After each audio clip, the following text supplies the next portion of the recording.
Hello hello. इस video में हम बात करेंगे हमारे पड़ोसी देश नेपाल की। इंडिया और नेपाल के रिलेशन बहुत पुराने हैं। आज़ादी के बाद 1950 में हमने पीस और फ्रेंडशिप ट्रीटी को साइन किया था और तभी से ही हम दोनों देशों के बीच फ्रेंडशिप और पीस दोनों ही बरकरार है। तो सबसे पहले बात करते हैं इंपोर्ट और एक्सपोर्ट की। इंडिया नेपाल का लार्जेस्ट ट्रेडिंग पार्टनर है। इंडिया और नेपाल का बायलैटरल ट्रेड रफली $6.82 बिलियन का है, जिसमें इंडिया एक्सपोर्ट करता है $6.38 बिलियन का और इंपोर्ट करता है $437 मिलियन का, जो कि डेफिनेटली इंडिया के फेवर में है।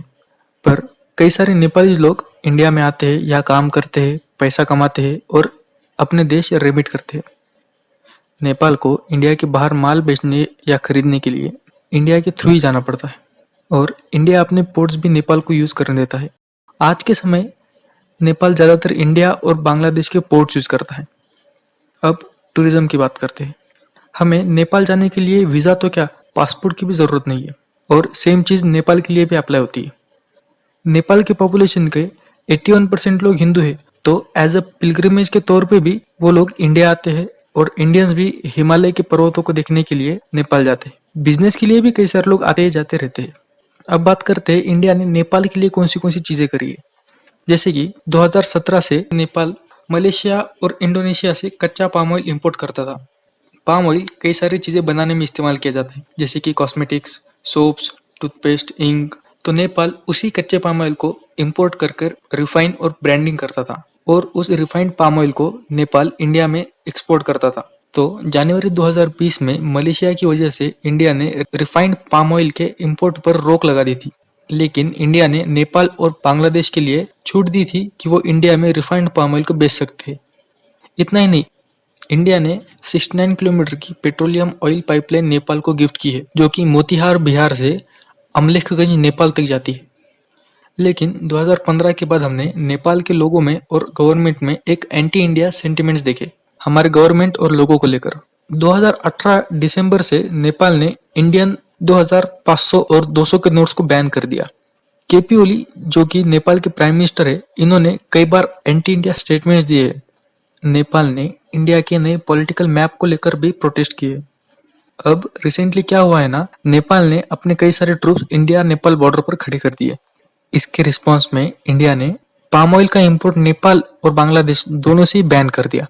और अभी यानी 19 मई 2020 को नेपाल ने भी अपने नए पॉलिटिकल मैप को अप्रूव किया है, जिसमें लिपुलेख पास को नेपाल का हिस्सा बताया है, जिसे ऑब्वियसली इंडिया रिजेक्ट कर देगा। अब ऐसा क्यों हो रहा है कि नेपाल और इंडिया के रिश्ते खराब होने लग रहे हैं? तो आओ जरा इसके पीछे के रीजंस देखते हैं। मुझे लगता है इसके मेनली 3 रीजंस है।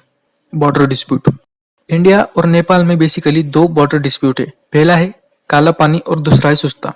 अभी रिसेंटली बीआरओ यानी बॉर्डर रोड ऑर्गेनाइजेशन ने एक रोड बनाई थी लिपुलेख पास के नजदीक, जो कि काला पानी टेरिटोरी के नजदीक है, जिससे हम उत्तराखंड से चाइना बॉर्डर तक बहुत आसानी और तेजी से जा सके। तो नेपाल के फॉरेन मिनिस्टर ने इसका विरोध करते हुए एक लेटर पब्लिश किया है, जिसमें लिखा गया है कि ये रोड काला पानी डिस्प्यूटेड एरिया में बनी है और आप इस लेटर को पॉज कर भी पढ़ सकते हैं। और इस क्लेम को इंडिया ने रिजेक्ट कर दिया। उत्तर प्रदेश में निचलौल में 14,000 हेक्टेयर की जमीन है, जिसे इंडिया कंट्रोल करता है। इसे भी नेपाल क्लेम करता है, जिसे सुस्ता टेरिटरी कहते हैं। इंडिया नेपाल के साथ 3 दिशाओं में बॉर्डर शेयर करता है। बहुत सारे नेपाली मीडिया ने रिपोर्ट किया है कि इंडिया हमारे बॉर्डर को इंक्रोच कर रहा है, हमारे बॉर्डर के अंदर आ रहा है। अब आते हैं हमारे दूसरे और सबसे इम्पोर्टेंट रीजन पर, Nepal communist party. Nepal communist party के प्रेसिडेंट है अभी के नेपाल के प्राइम मिनिस्टर केपी ओली। केपी ओली का स्टांस हमेशा से ही एंटी इंडिया और प्रो चाइना रहा है।